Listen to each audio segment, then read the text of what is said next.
Laura Anthony, founding partner of Legal and Compliance, a full-service corporate securities and business transactions law firm. Today is the first in a LawCast series talking about the new SEC Guidance on Cybersecurity disclosures.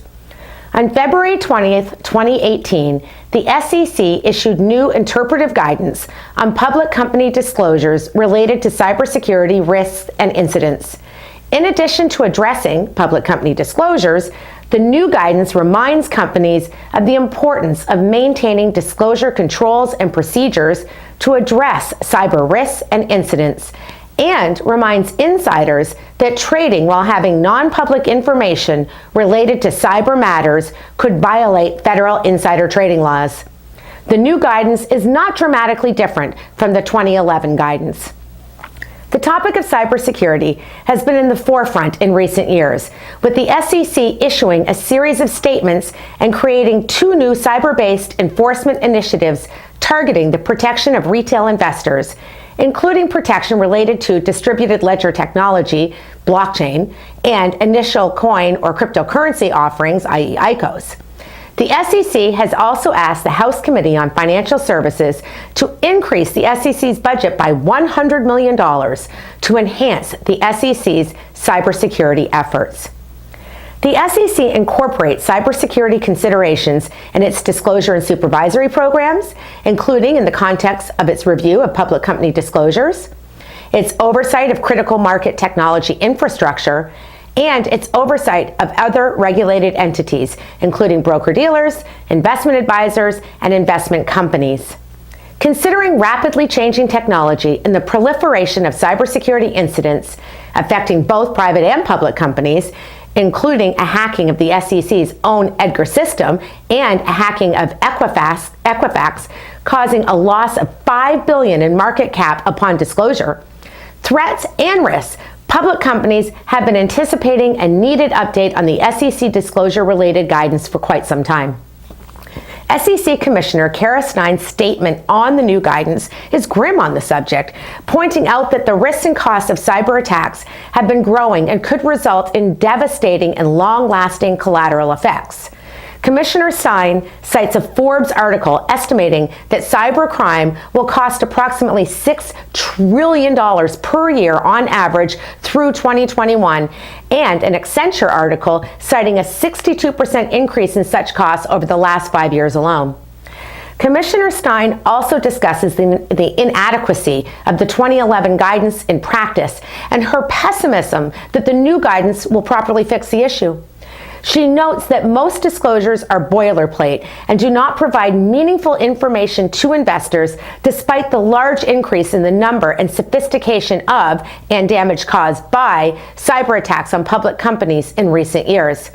Commissioner Stein includes a list of requirements that she would like to see in the new guidance, including, for example, a discussion of the value to investors of disclosing whether any member of a company's board of directors has experience, education, expertise, or familiarity with cybersecurity matters or risks.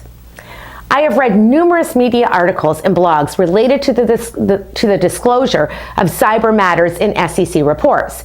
One such blog was written by Kevin LaCroix and published in the D&O Diary.